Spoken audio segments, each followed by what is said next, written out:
Oh, we'll get started. Thanks all for coming to this event.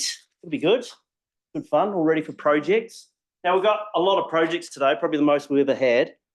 So we're going to run through at a relatively quick pace. So if you are speaking, I've got some really obnoxious signs for you. So if you have 30 seconds left, I'm going to give you an orange card.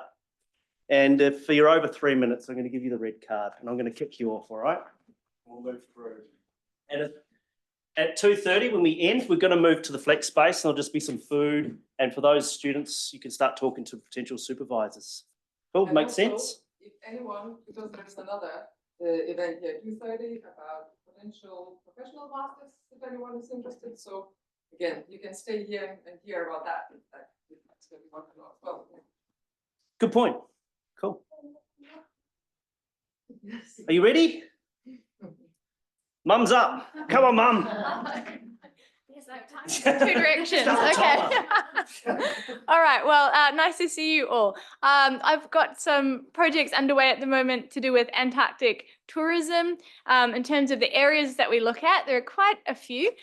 Really interested in people who work in the polar region, so ideas of staffing. Tourism is a big issue at the moment because of growth, because of diversification, so different sorts of activities being offered. There's a lot of interest on the governance side of things. So at the Antarctic Treaty level, there's a whole working group trying to set up a framework at the moment.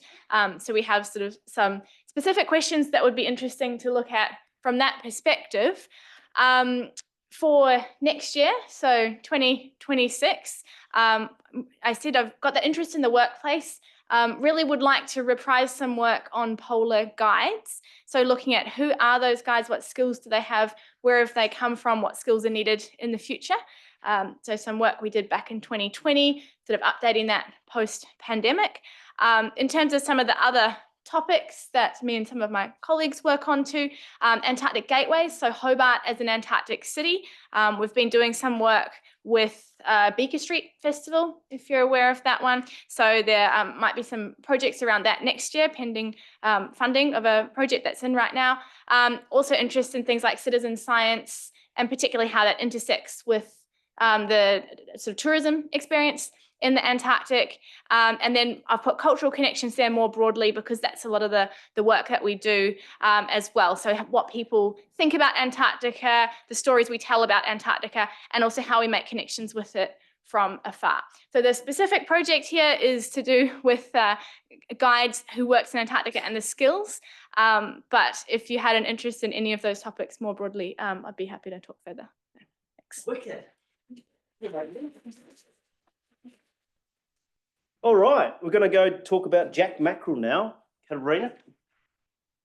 We'll start doing some fisheries talks now.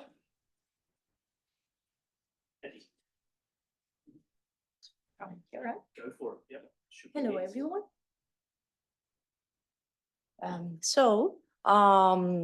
In this project, we will try to estimate the number of eggs, so the fecundity of Jack mackerel in Southeast Australia with different ways.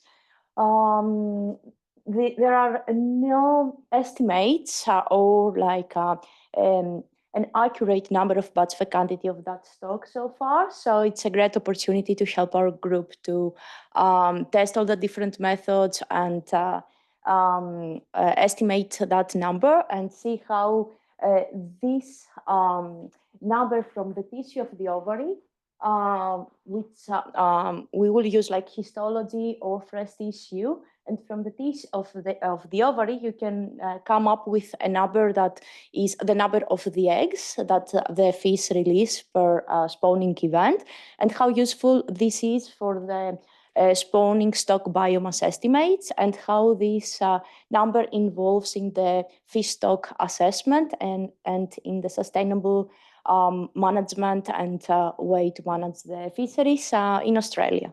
So if you are interested in that, you are welcome to join our project. Wonderful.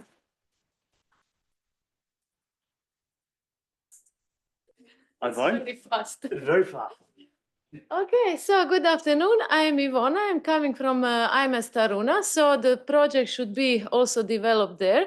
And it's an interesting project, also co-supervised by Barbara Novak, which is a professor emeritus in aquatic animal health, and Nathan Bott from Melbourne University. So what is about? So you see here a life cycle of trematode. This is a number one let's say, cause of the fish kill in southern bluefin tuna, which is ranch in South Australia in Port Lincoln. So the idea is to develop a project that has been already a part of a bigger project. So already we had a PhD thesis submitted. And if you can see here at the bottom, there are also the papers that Marie, who was the candidate, already published. And she provided us with a huge amount of blocks. So embedded tissue blocks of gills of southern bluefin that has been infected and healthy in respect to this trematode. So the idea would be to cut the blocks, to have different staining techniques, and actually to assess or to evaluate the immune response of the tuna towards this sex. It's really timely because although we know what is happening with the Digenean adult one, stages of cardicola, we don't know how tuna is reacting to the eggs, and the eggs, it seems, that are making much more damage. So the techniques that you are going to learn and the skills that you are going to develop are related to the histological processing of the tissues, different staining techniques, and I think the main output will be your understanding of innate and adaptive response of the fish towards the parasite. So that's all. I hope you like the project, and if so, just give me an email. Thank you.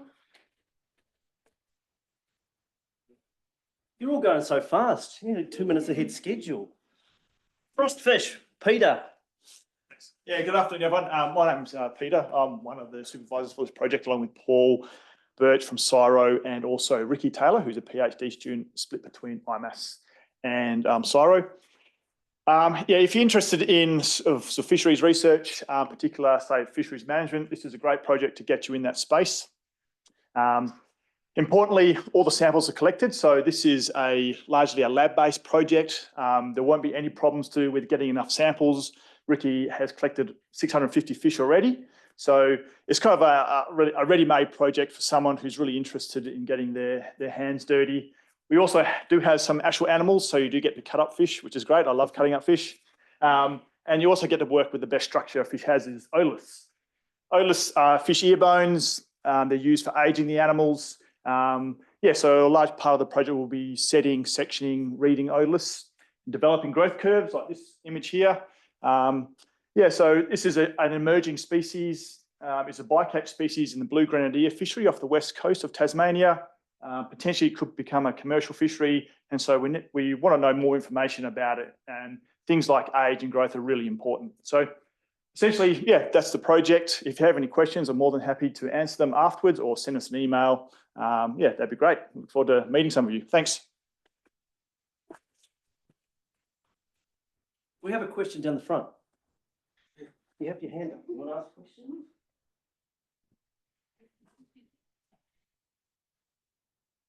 I got to touch a fish's, an octopus's sucker.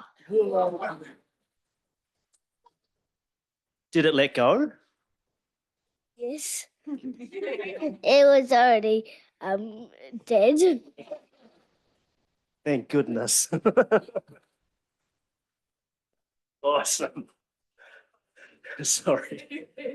All right, we'll move on now to our Vibrio in the oyster industry, I believe. If I can get the slide to advance.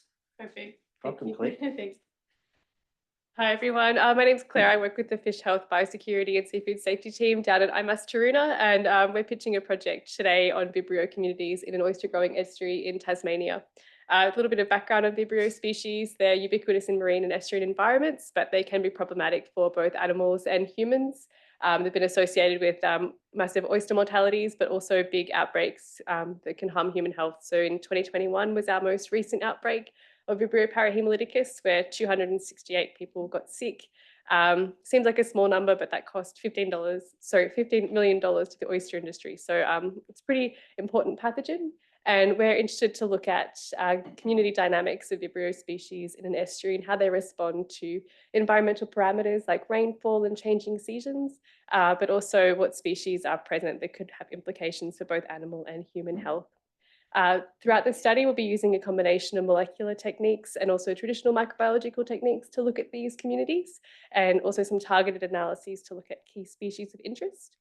And we're hopeful that the research will support a growing basis of knowledge that we're developing in Australia. We don't know a lot about the pathogens that we have in Australian waters, and the work will also contribute to our understanding of the climate dynamics of these species. So yeah, if you're interested, come and send me an email or come have a chat with me afterwards. I'd be happy to talk to all of you.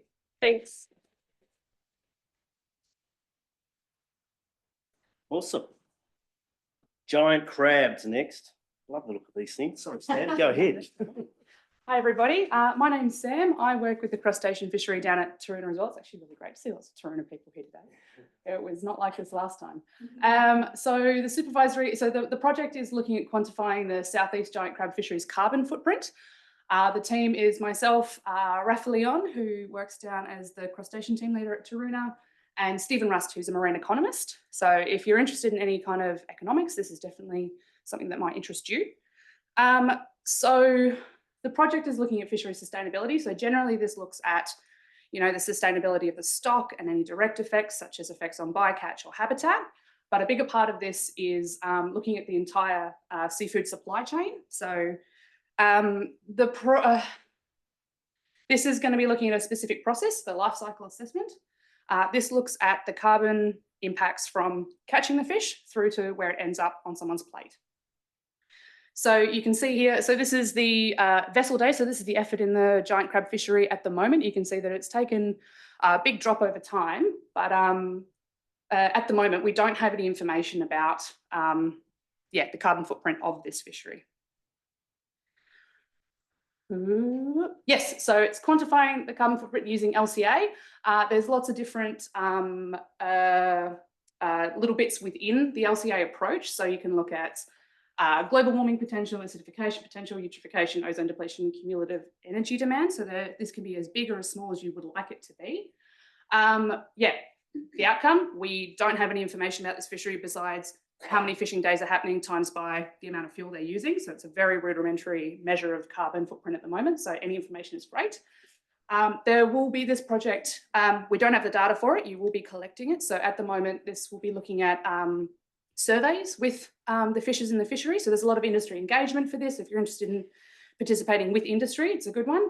There'll be survey techniques, so designing questionnaires on, that will give you the data you need, the LCA approach itself, and some R coding. So that's it for me. If anyone has any questions, get in touch with myself, Rafa, or Steve. Look at.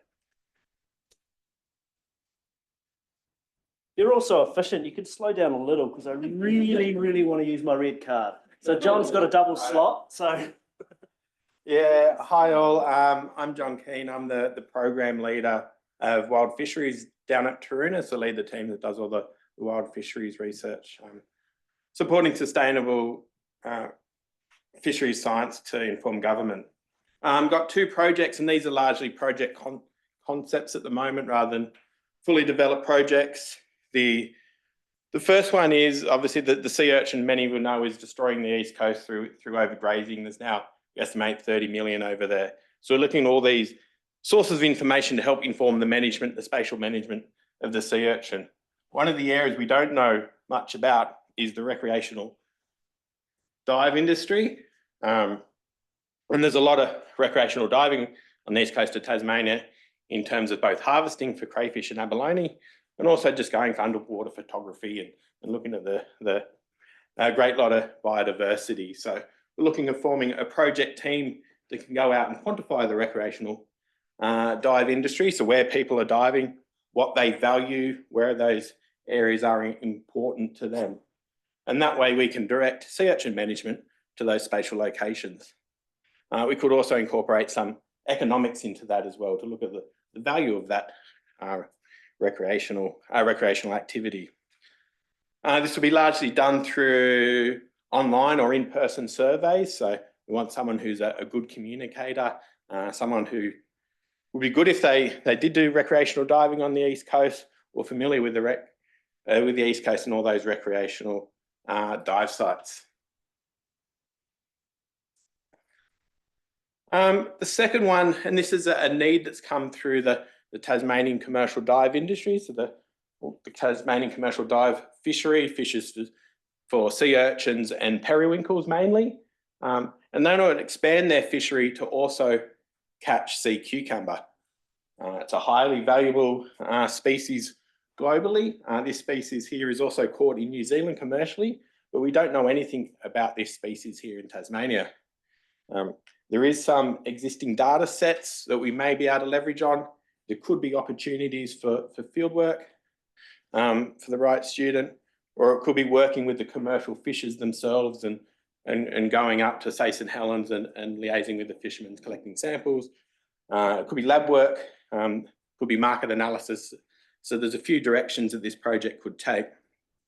And there could be some cross-centre collaboration between F&A down at Taroona and also some of the researchers here in the building.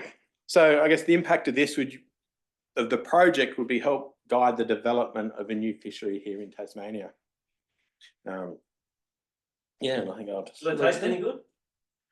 I've never had one, so I think they use more as an aphrodisiac. So big export market. So, well, if someone comes to the project, we can learn about it in 12 months. So. Cool. Thanks, John.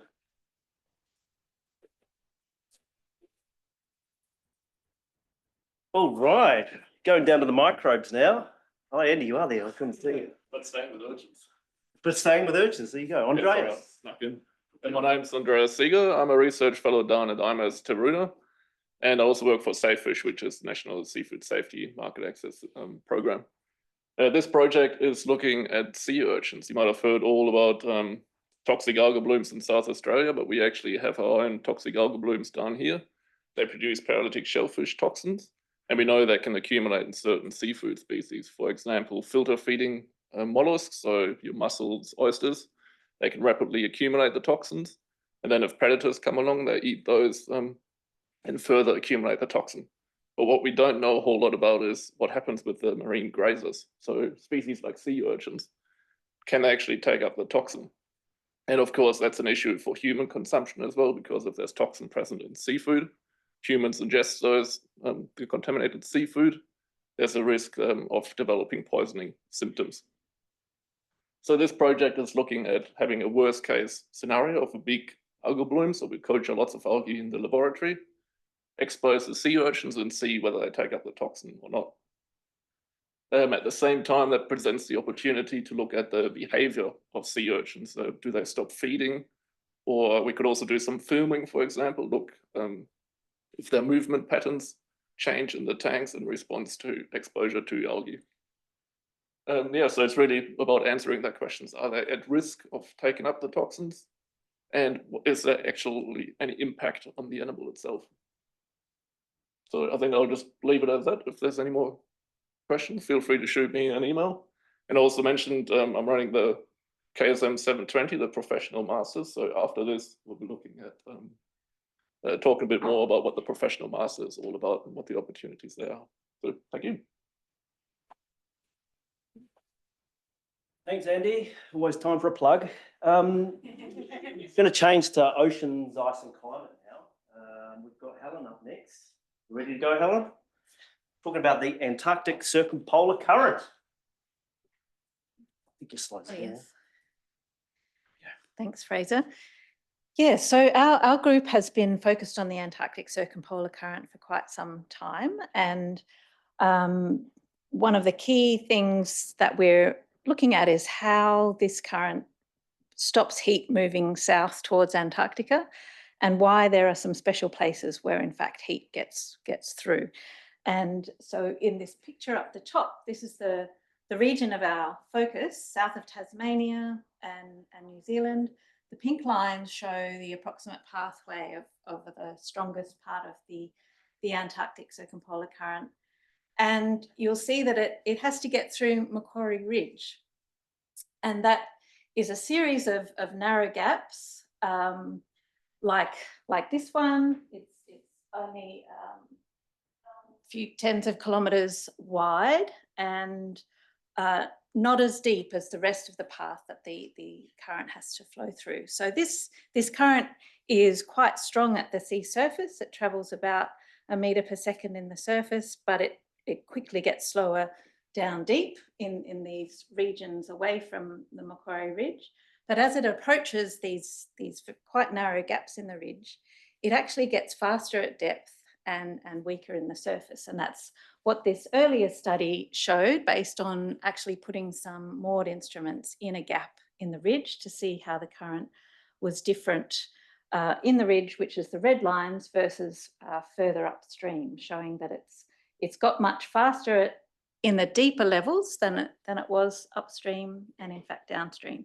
And so we had some instruments deployed from a voyage in this region in 2018, and the black dots mark where we were doing CTD, so profiles of temperature, salinity and velocity to the sea floor. And these coloured dots are profiling floats that are sampling between the surface and about 1,600 metres very rapidly, giving us profiles of the velocity as well as temperature and salinity. And 2 of them passed through this gap in the Macquarie Ridge where these moorings were. So I figured this is a really interesting opportunity to see how the velocity structure of the current changes as it approaches the ridge and then further downstream. So in a way, it's a fairly esoteric project, and we're using some maths and some coding to analyse this data, but it's contributing to our understanding of how the dynamics of this current help keep Antarctica frozen by being a barrier to the heat further north. So yeah, come and study with us.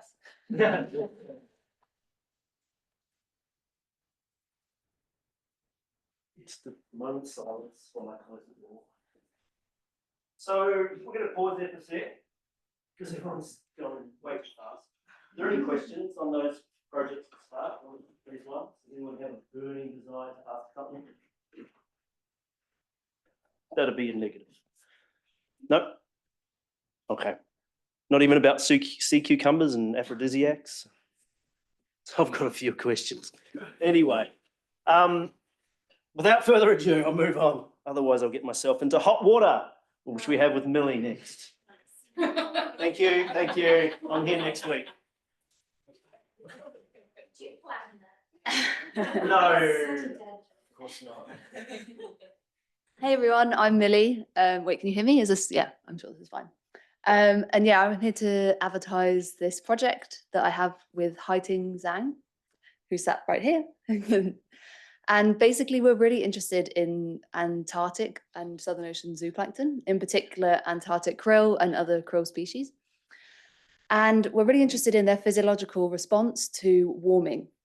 And I want to really investigate the mechanisms of their physiological response using proteomics. So proteomics is a study of the proteins inside organisms, and they control cellular processes by acting as enzymes and other kind of engines of the cell.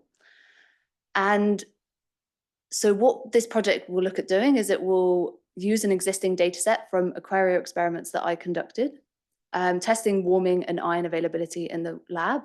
So this data set will be available for you to mine, basically, to understand how the proteins are responding to changes in warming and ion availability. And then Haiting is also going to go to sea and be around Heard Island and McDonald Island. and collect some samples and perform some incubation experiments there looking at warming. And you'll have the opportunity to perform the molecular analysis to extract the proteins, run them through a mass spectrometer at the CSL, and then analyze those data to try and understand how these proteins are changing in response to warming. So you'll gain molecular biology lab techniques, bioinformatics skills, and R skills, and get to look at the Antarctic crow at the Antarctic division, which is always pretty cool. But yeah, happy to answer questions to explain the project in more detail if you want. Thank you, Billy. I'm prepared. Coming up already.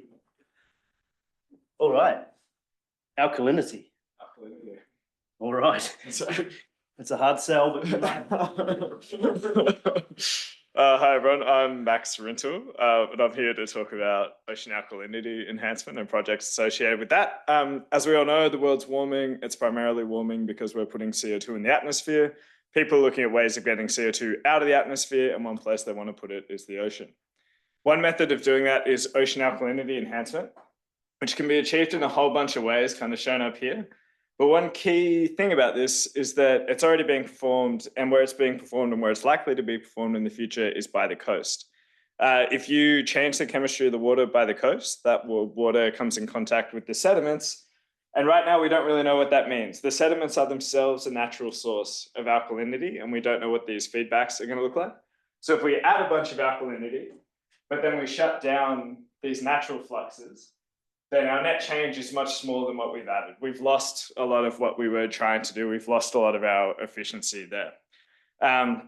So to address this uncertainty, there's a bunch of work going on here with lab and field work, but I'm on the modeling side of things. So we've developed a sediment model to look at this. And for this project, you'd be taking this model and you'd be exploring a whole bunch of different questions around kind of this ocean alkalinity enhancement. There's a variety of ways that we can perform this, a variety of materials we can use. And so you'd be performing model runs using different materials to see which one's more efficient or more effective. We'll look at what's the best way to do each of these. Is it best to like add stuff continuously? Do we want to add stuff in pulses? And then another big question is what happens if we stop? With some of the techniques people are using to mitigate climate change, stopping leads to really bad consequences. And we want to make sure that those aren't happening here. And so one of the reasons I think alkalinity is exciting is that this is something that people are not only actively researching, but already doing to try and sequester carbon. There's a lot of uncertainties around it. And so there's a lot of ground for, or a lot of kind of scope for current research to inform the practices that are already happening, but also future practices as it scales up. If you're interested in modeling, this would be a great kind of intro project using a 1D model. And then you'd also gain experience working with supercomputers, which is where we run all this stuff. So yeah, I'd love to chat with anyone who's interested. Thanks.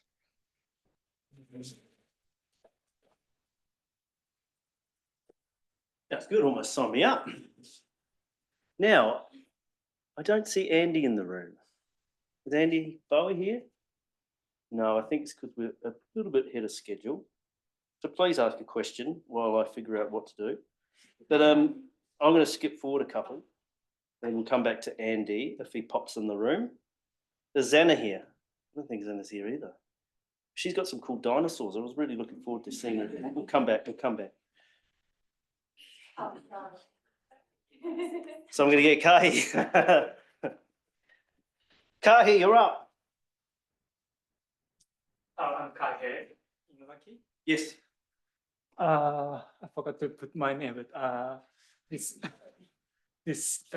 study focusing on seasonality of so-called Antarctic slope undercurrent. Why? Because we're interested in ocean heat access to the ice shelves or continental ice. That's the main driver of recent ice melting happening in Antarctica. And this Antarctic slope current is somewhat well-known feature that exists circumpolarly, flowing westward. So the blue surface current shown here whereas the undercurrent is somewhat less reported feature, but this is hypothesized to be contributing significantly to onshore heat transport, allowing access heat from offshore, because surface slope current is a barrier to the cross-slope water exchange, and so the thing is almost nothing about the mechanism, about why undercurrent exists, where it exists, and how it can drive the cross-slope ocean transport. It's not so well documented. And so, yeah, to investigate this, we recently developed a new Southern Ocean monthly climatology full depth circumpolar, which now allow us to observe some feature previously hidden below 400-meter depth or so, where we can see the feature characteristic to slope undercurrent. And so the objective of this project is to understand why this feature is happening, where this feature exists, and how this is related to seasonal winds and freshwater inputs and sea ice changes. And so if you are interested in physics or data analysis, this project is going to be super fit into you, I think. Thank you. I'm actually really upset you're going so fast. I printed these out last minute, because usually researchers just drone on about their topic, right? Anyway, we're going to go back a few steps. Andrew Bowie's just walked in the room, and we're a bit ahead of time, Andy. So we're going to talk about nickel now. We are. Thank you, Fraser. Got 5 minutes. All right. Take as long as you need. Okay, right. Okay, so I'm going to present a project today. It's an example project of something you could do if you're interested in this field. I guess the field is presented on this slide here. I work as I'm a chemical oceanographer in IMAS, specifically looking at the marine biogeochemistry of trace elements and their isotopes in the ocean, and the research project areas, chemical oceanography, trace elements, analytical chemistry. We could have a project that links to ocean fertilization. We could look at sources of trace elements to the ocean, such as the atmosphere, and they're all centered around the Southern Ocean and climate change. So if you're interested in any of those topics, do come to speak with me. Why are we interested in trace elements in the ocean? Well, in most parts of the world's oceans, or at least about 60% of them, it's the major nutrients that limit phytoplankton growth. But there are some important differences in the Southern Ocean, where there's sufficient major nutrients, nitrate, phosphate, and in most cases silicate, for growth, but the productivity, the growth in the Southern Ocean is actually below what you would expect based on those major nutrients. And that's because trace elements essentially limit phytoplankton growth in the Southern Ocean. And the one key trace element that limits most of the phytoplankton activity is iron, and it's been studied for decades now. The role of iron in plant nutrition is going back to the early 1900s, and some of the early iron fertilization experiments were done in the Southern Ocean and show conclusively that iron limits phytoplankton growth. But recent work, some of which is done by IMAS researchers working in our groups, have also shown that other trace elements can limit phytoplankton growth, and manganese has been shown a lot of interest in recent times. And I've put this project together. It's based on nickel. Nickel is also an essential trace element for marine phytoplankton growth. It's involved in nitrogen metabolism, as well as some other key physiological processes. But nickel is very interesting in the Southern Ocean, and it's rarely depleted to below 2 micrograms per 2 nanomoles per litre. So you'll see a Southern Ocean transit there going from Tasmania to Antarctica. That's known as the SR3 line. That's a line we've repeated multiple times. It's a geotraces line. Geotraces is an international program looking at trace elements and isotopes. And this is the section for nickel in the bottom right-hand panel here, going from Tasmania on the left-hand side to Antarctica on the right. And you'll see that nickel isn't depleted below 2 nanomoles per litre at any point, although it is slightly depleted in the subantarctic zone north of the polar front. We want to know why that isn't the case. You would expect nickel to be depleted to concentrations below 2 nanomoles per litre based on its physiological requirements. So this project will use data from 2 meridional transects, the SR3 line shown here, and another line we completed in 2024, south of Western Australia to Antarctica. That's known as the MESO project. We've got nickel data as well as other trace elements. So you'll have access to this data. You'll aim to try to unravel why the nickel biogeochemical dynamics in this region prevent its limitation or its depletion to below 2 nanomoles per litre. We might look into using an optimum multi-parameter approach to try to disentangle the physical controls versus the biological controls on nickel distributions in this region. And the students will get access to handling large data sets, working with coding such as R, MATLAB, and Python, Ocean Data View, and we'll get skills in research synthesis, communication, also preparation and research publication. So if any of that interests you, come and have a talk to me on level 3 at IMAS in room 309F. Thank you. That was a better length, wasn't it? Now, based on the images I've seen, we're talking about Tyrannosaurus in the late Cretaceous or something. I'm not sure. Is that? You're right. Hi, everyone. I'm Zana. This project is called Using a Paleo CTD in the Indian Ocean to Understand Carbon Climate Feedbacks. And yeah, that's a picture of a paleo organism on the investigator using a CTD. But I'll get to what it's about. So I guess the main motivation for this project is trying to understand this sort of climate carbon cycle feedback mechanism that might exist.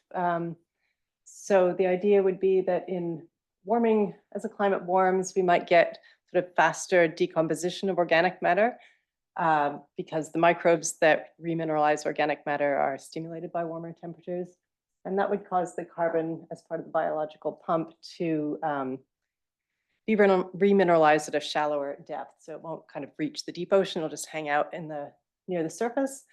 And that would cause more carbon dioxide to enter the atmosphere rather than go into the deep ocean. And that could cause further warming. So it's kind of like a feedback process that could accelerate a small amount of warming. And this is relevant to paleoclimate. So that's why we're talking about paleo CTD. And the idea is to use these sediment cores that were recovered in 2018 in the middle of the Indian Ocean, like absolutely middle of nowhere, except that they are close to this island called Ile Amsterdam. And that means that we have sediment cores from different depths of the ocean, which is really unusual for paleoceanography. Usually they're just like really deep cores, but now we have these cores that are at different depth levels. And that lets us do like a vertical profile through the water column. And yeah, so we've got 3 cores at different depths. The ones in red, our student Joe has already worked on as part of his PhD.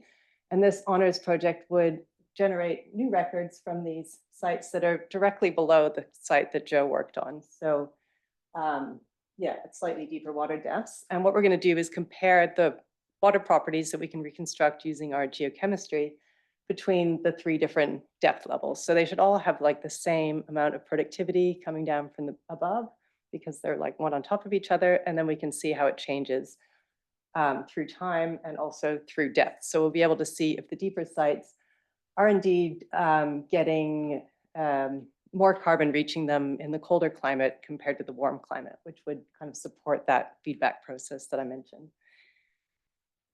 And yeah, so this project would give you skills and knowledge in paleoceanography, paleoclimatology, the carbon cycle, a lot of chemical methods. So you would take sediment samples and subject them to really horrific conditions using strong acids and turn them into water. And then you do some column chemistry to isolate the elements that we actually are interested in. And then you would measure those on the ICPMS at the Central Science Lab in Sandy Bay. And you'd also measure the organic carbon content of the sediments, again, using the facilities at the CSL. you'd learn sort of data quality skills, data visualization, and kind of bringing together lots of different data sets, including data sets that others have collected to kind of tell a story about what was happening. That's a key aspect of paleoceanography. And yeah, so the things that we would try to reconstruct would be, like I said, the vertical properties of the water columns. So not only that carbon remineralization that I was talking about, but we can also look at oxygen concentrations in the water at different depths. We can talk, we'll look at that carbon feedback that I was talking about and understanding past ocean productivity. So that's it. So join us, get in touch if you want to learn more.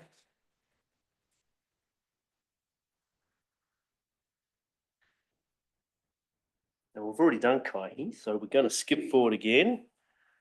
Katharina, you're up.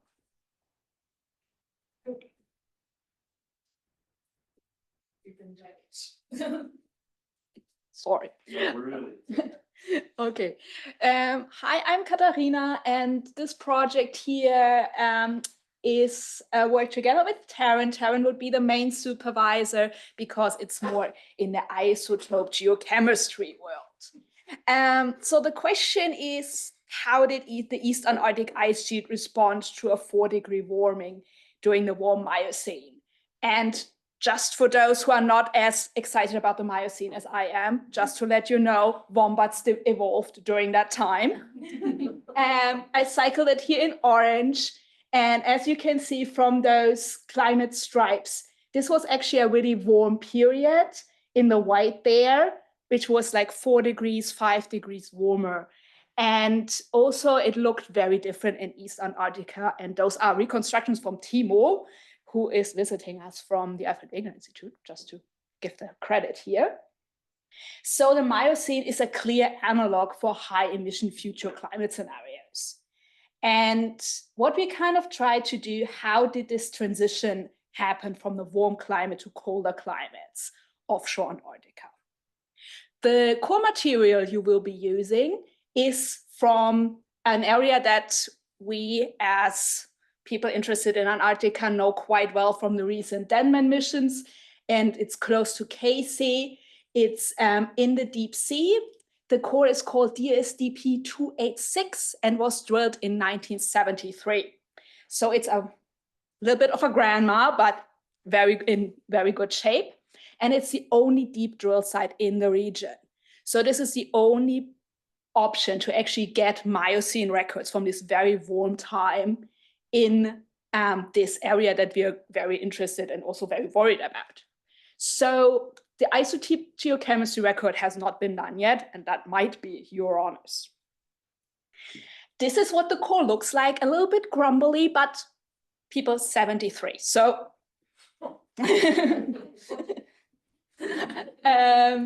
and you see that there are like clear differences in the warm, lots of productivity, and then when it gets colder, you have more terrestrial input.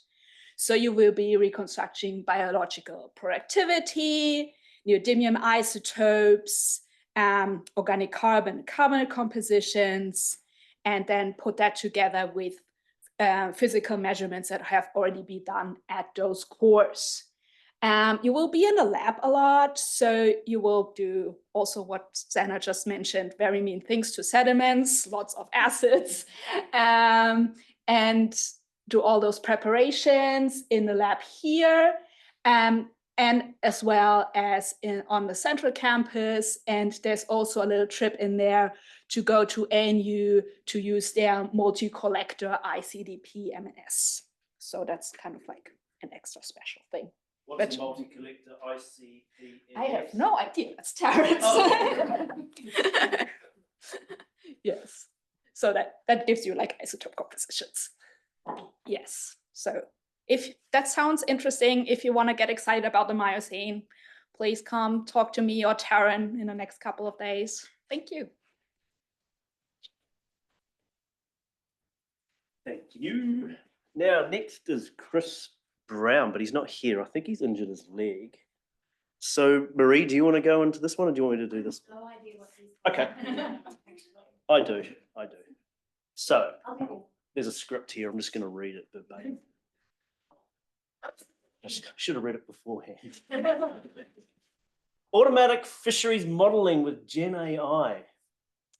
Fisheries modelling is required to inform sustainable management of fisheries, but developing models can take experts a large amount of time. Gen AI can speed up computer coding and will increasingly be used to assist in the completion of fisheries modelling for management advice. However, there are quality issues with models created by AI, just like Xana's Gen AI Tyrannosaurus pictures. Sorry, I digress. In this project, where was I? You will test the aptitude, reliability, and biases of Gen AI for fisheries modelling. This project is at the forefront of an emerging research area, and there are opportunities to test questions such as, can Gen AI provide accurate quantitative advice for fisheries management? Are fisheries models created by Gen AI biased towards providing management advice, or is too conservative or too risky? The specific questions can be tailored to the student, your quantitative aptitude and own interests. And the skills you will learn will be to be at the forefront of an emerging field looking at integrative Gen AI into scientific research. Come on, come on. Right. And next, Marie knows all about this one. There's a script as well. So Chris just pitched this one to me really quickly as well, and then put this slide together. What I know, so this is a social research project, but focusing on quantitative social research. So I'll read his script in the moment, but this is the bit I understand about what he wants to do. So in social research, we do a lot of deep dives. We do a lot of single or small N cases to try and understand a lot of the factors that might be influencing, in this case, the decision of public administrators to adopt a range of sustainability options in their fisheries management. One of the things we don't do really well in qualitative social research is large N studies. So Chris and I put together this idea, maybe it was Chris, and I said, that's a great idea because we don't do that well, to actually put together a large N data set of case studies and see if we can work out what are the common factors and is there anything that we can then make of, are they just coincidental? Are they variables? What happens? My role in this as a public policy researcher would then be to help you do that, thinking about how would this fit in with what we know about current public administration and decision making and policy making. So that's my pitch. It'd be awesome because Chris and I are so much fun. Okay, I can't read that far. Jesus. All right, here we go. Environmentally sustainable fisheries policies are key to governing fisheries to ensure ecological sustainability and ongoing benefits to people. Government policies can help or hinder sustainability, such as harvest rules, which he would regard as positive, or subsidies for fuel, which he would regard as negative. Don't think he means that in the way I mean it. But we know little about what drives adoption of negative or positive policies. And in this project, we'll test predictions of social ecological systems theory about the drivers, I lost my place in what he said, about the drivers of positive and negative policies. You will compile a database of fisheries policies from a range of regions. Then you'll use quantitative tools to test hypothesized drivers of policy adoption, including ecological, social, and economic drivers.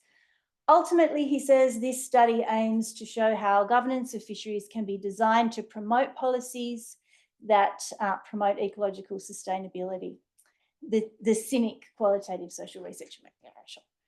This project will suit either a student with a background in governance who's enthusiastic to learn quantitative methods, which would be terrific, or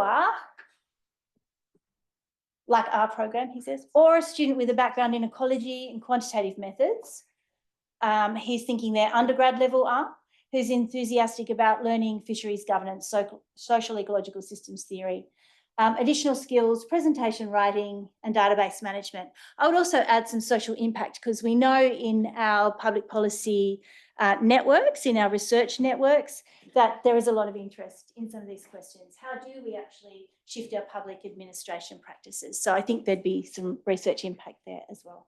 Is that the end? Amazing. Amazing. All right. Okay, thank you. Thanks. Back to fish. With Esther. Okay, well, that was about fish too, fish and people. All right, so this project is done together with the CSIRO and AFMA, Australian Fisheries Management Authority.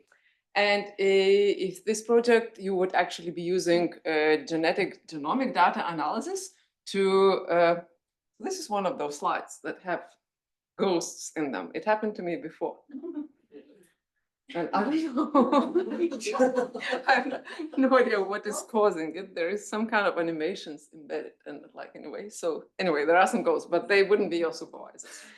So, all right, so in this project, so there are interests now to understand why and whether some of the fish species, like this one, blue grenadier, which is hockey, which is a very popular fishery species, whether the populations inside the fisher, like in the stock, actually are different populations. So they are different stocks. And so we are trying to use genetic methods to see if there are different populations that are managed together. And with blue grenadier, there is a suspicion that there might be one population spawning on the eastern side of Tasmania, another one on the western side, and that they are not actually mixing. So there might be actually two populations, but if we're managing them as one, we might be taking the wrong decisions. So in this project, the samples have already been collected, although Mark Grubert from AFMA said that actually another person from CSIRO said that there might be an opportunity for some field work dependent on the student interest, but more samples have been collected already.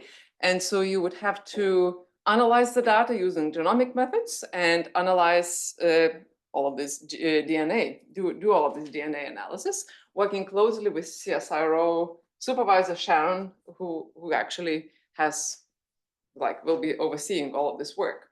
So you would be working in CSIRO, and you also be working in collaboration with Mark Grubert from AFMA.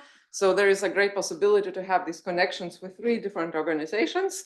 And yeah, that I think would be great for your future career. But I would be the IMA supervisor.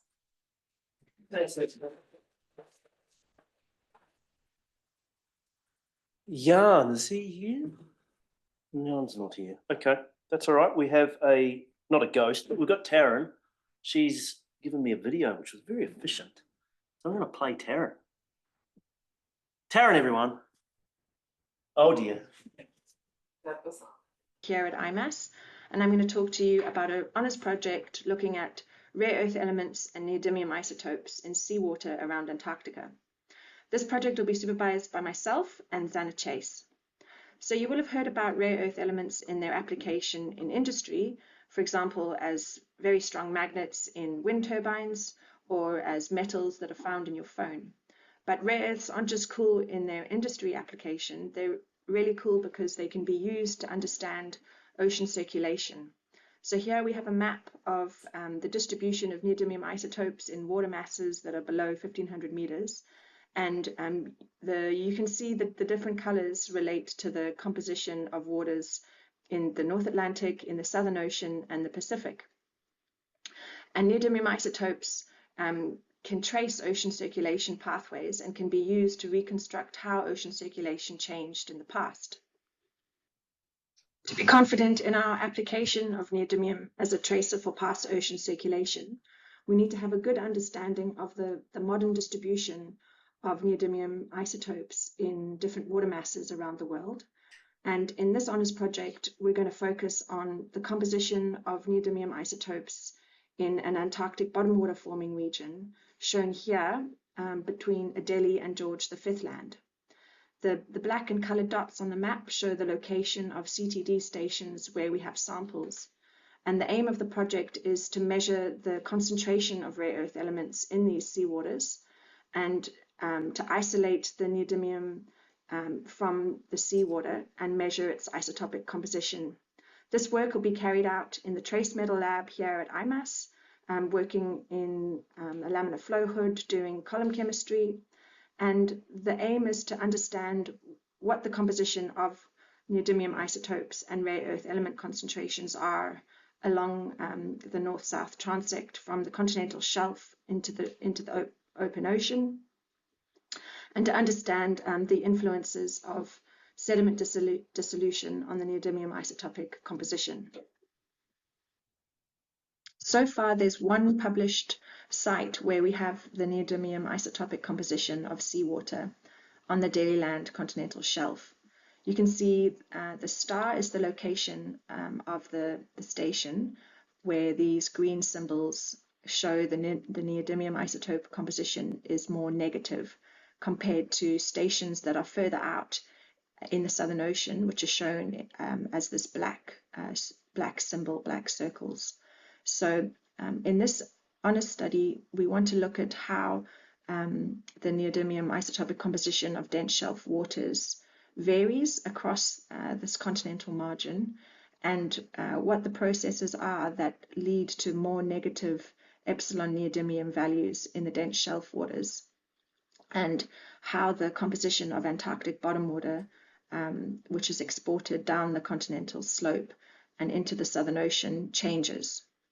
In this figure here, you can see the different colors reflect the composition, the concentration of manganese in the bottom waters, and the high manganese along the continental slope and in the upper ocean has been interpreted as reflecting the supply of trace metals from Antarctic shelf sediments. And so that's one of the processes that this honors study will investigate. If you have any questions, please feel free to ask Sana, who's in the room, or send me an email. Thank you. Any questions for Sana, please? That's all good. Thanks, Taryn. Not that you can hear me. Jan's still not here. And Nicole's not here, but I'm going to present Nicole's project that I know nothing about. So I'm going to give it a red hot go.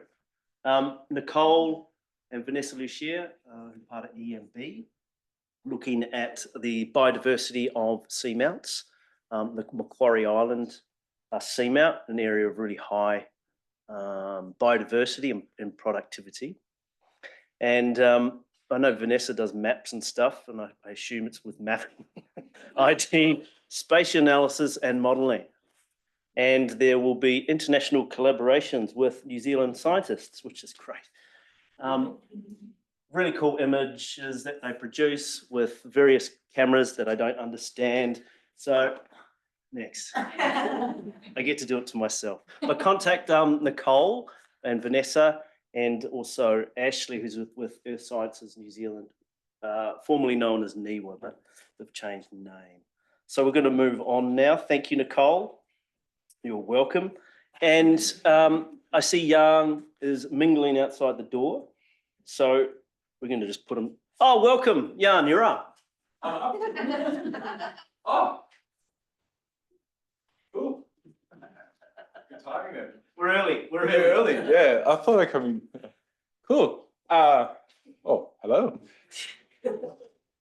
Okay, so this project is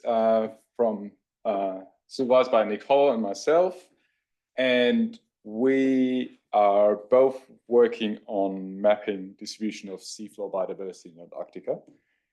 And the nice thing about this project is that you'll get to experience the full pipeline from looking at seafloor images, extracting information from the seafloor images, to mapping the distribution of those species on the seafloor. So what we're aiming to do is, using some imagery that's just been collected earlier this year on the Denman Glacier, in the Denman Glacier region, extracting abundance data. So in our previous work, we've been successful in understanding if species are in certain locations or not, but we've really struggled to identify how many individuals of species are there. So this project would be the first one to map the abundances of the species, not just whether they're there or not. And that's really important for us to understand the biodiversity hotspots that where the species accumulate. So the skills you get are extracting that biodiversity information, build statistical models, compare regional and circum-Antarctic environmental drivers for those species abundances, and write up this project for publication. No pressure. Let's get going.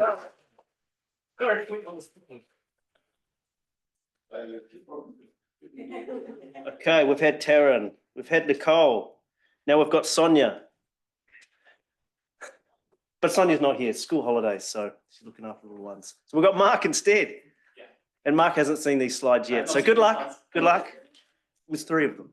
Great. Yeah. Has anyone here heard of Cape Grim or can of Cape Grim?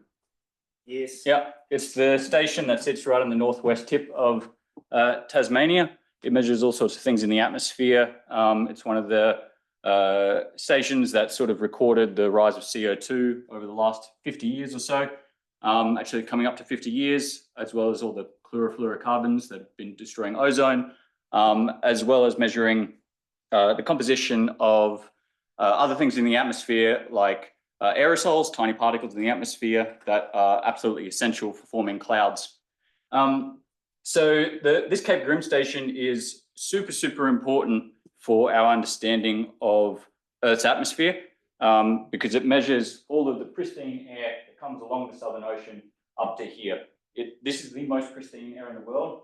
Everywhere else in the Northern Hemisphere and in other regions is influenced by pollution from people in the Northern Hemisphere. So it's really, really important that we have a good understanding of the Southern Ocean air, and Cape Grim is a really good thing to do that. So I can't read that big text. So one of the things that we're interested in are these aerosols that I mentioned. So these are little particles in the air that form cloud droplets. We've got observations of these aerosols for more than 10 years at Cape Grim now. And Sonia Fidesz, who's going to be leading this project, she is running Australia's climate model called Access, and she has done an initial test of this over the Cape Grim station. And what we actually find is that the model here, this blue line, severely underestimates the population of these aerosol particles. And this is not unique to Australia's climate model or not unique to Cape Grim. This is a serious issue that all the climate models around the world are having with these aerosol particles over the Southern Ocean. And that's extremely concerning because that's what we use as a baseline for Earth's atmosphere before we started to pollute it. Yep, this project is going to be led by Sonia Fidesz, who is a research associate here at IMAS. It'll also involve Matt Woodhouse, who leads one of the atmospheric groups at CSIRO. Myself as well, I'm an observational scientist measuring the air. Rui Humphreys, also from CSIRO, and Melita Kidwood from CSIRO.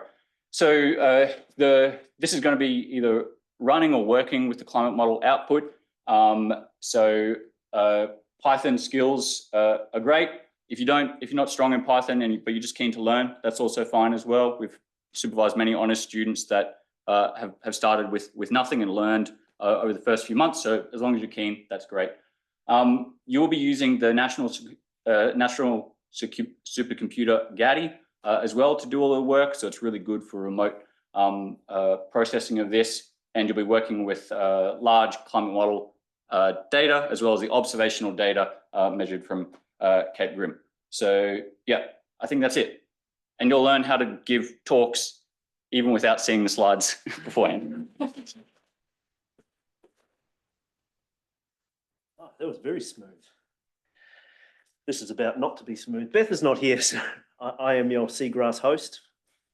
Beth has also had a project here looking at restoration of seagrass habitats in Tasmania. using various methods, so direct outplanting, propagation with seeds, for example, to try and enhance the red handfish habitat that most of you would be, I hope, are very familiar with at the moment.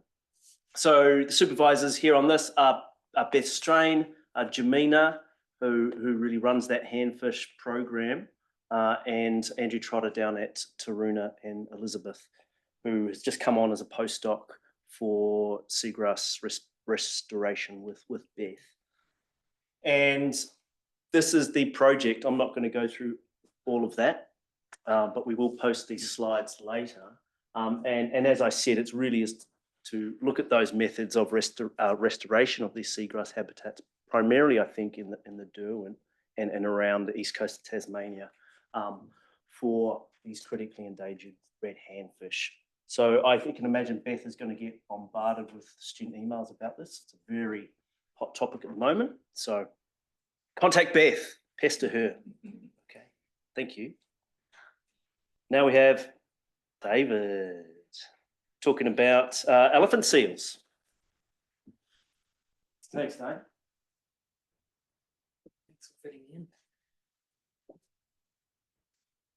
Hi, everyone. This is completely different from all the other projects, I think.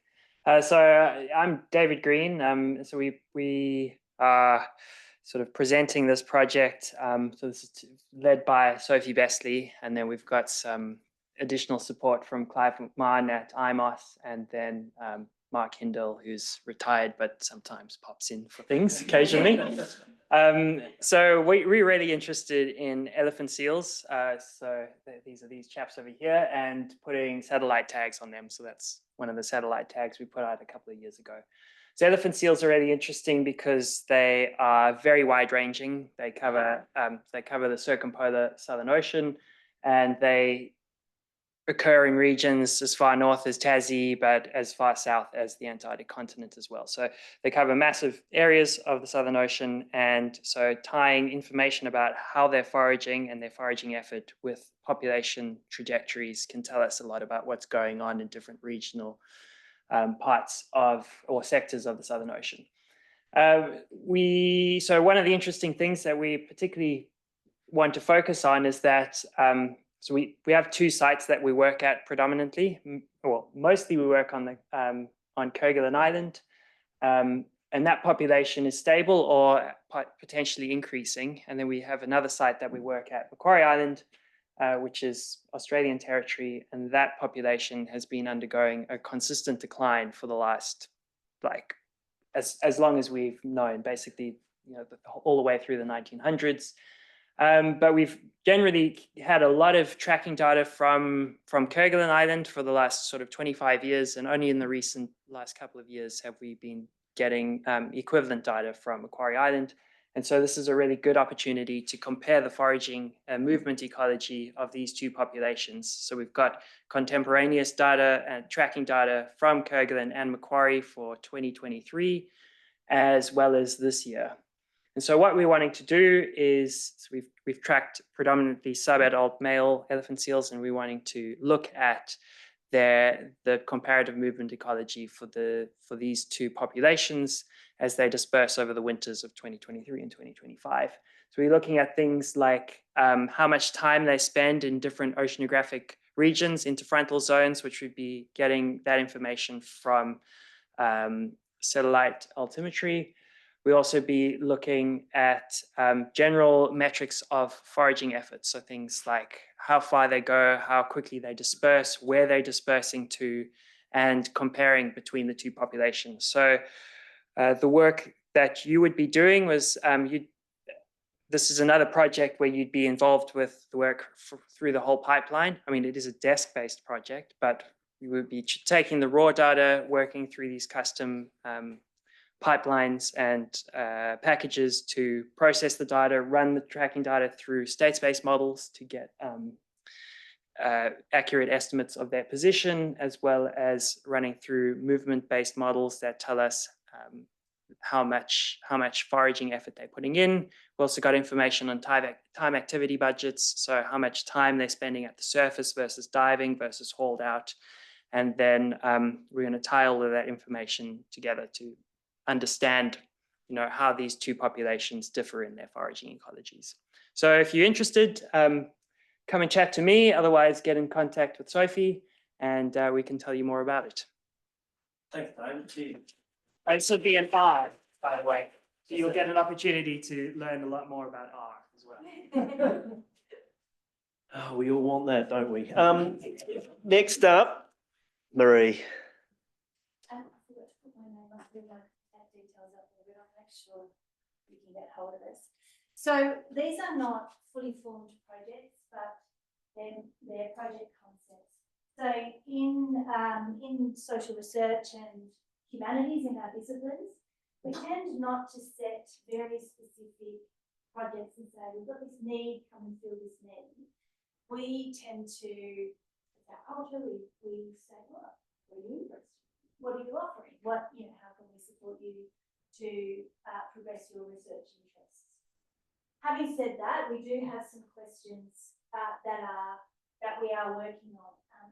We've got two, because this one with Joe Vince is Associate Professor in Public Policy in Political Studies and International Relations Program, School of Social Sciences. I myself, Public Policy Scholar, split between IMAS and School of Social Sciences here in UTAS. So I work very closely with Joe. We've got a research project coming to an end where we've looked at the public administration practices around integrated management. So if you think of something like ecosystem-based management, why is it so difficult for the different sectoral agencies to actually put that in place and respond to it? Where it works, where doesn't it work? Now, one of the questions our research partners in various governments, Australian governments and also Canadian, have asked us is, what are the actual policy tools that we could use? So we're moving into a very practical phase, looking at those policy implementation tools. So that's the broad concept. If you've got interest in those areas, happy to work up some questions and follow your interest in that. Within that, we've got a more specific, we think it's a master's, a more specific question about the Southeast bioregion. So the targets for conservation are being reviewed at the moment. We're particularly interested in that Southeast Marine Parks Network, and we're interested in how fishers responded to those revised targets. And we're interested in how the Victorian government, the relevant agency, is responding to that, what they're going to make of that, how did they negotiate that, how did they manage that. So in that project, it would be, I would say, 75% desk-based. There would be some qualitative interviews with decision makers in the Victorian government there. So look up Jo, she's a legend and I tag along behind her.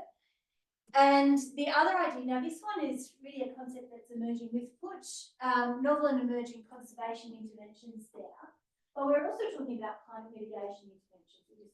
I just stupidly put the word conservation and didn't put the rest of it in there. So we know that there are lots of exciting potential novel technologies, ideas, projects. We know that, at least in the Australian context, governments know how to deal with those as research ideas. But what happens when and if these interventions start to try and move towards scale? And we know that Australian government, state and Commonwealth are struggling with this question. Some really important questions in there. So, Associate Professor Emily Ogier, probably a lot of you have met her, she's also a lead. We are opening up this set of questions. We would like to understand what are the gaps, drivers, needs and fears in the Australian context. We want to look at other jurisdictions, what's working, what's not working, and we want to start to dig into some of the potential options. In terms of research impact, we know that this is coming at us at a fast rate. We know that our government partners are already struggling with this. So you really would, I know it's public policy, I know it's best, you really would have, and that's not all a bad thing, I'm just saying. I mean, health and sex, who cares? I know these are that. And see, you go with it, I mean, come on. So, skills that you would get would be policy analysis, very deep, fine-grained policy analysis, qualitative research methods, so interviewing, semi-structured interviews, potentially some feedback. We often do it in quite a co-analysis way with our research partners in government, so we can build some of your networks and experience within decision makers in real time. Yes, of course, we would love a paper out of this, and we would love to support you to get there. What else would you get out of it? We have time with Joe and I, and that's always good. I'll make sure that we can get. I was just joking, I just had to use it. Please.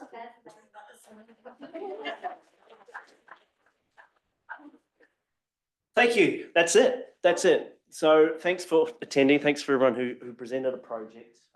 If you are a student, I really hope there was something that's sparked your interest. What we're doing now is there will be some food next door. So hopefully you could talk to one of those supervisors and put your name in the hat for one of those projects.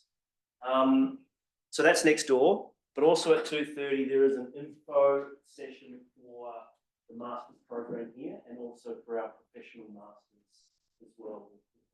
So I hope you all stick around, whether it's for food and a chat or the master's session. So thank you, everyone.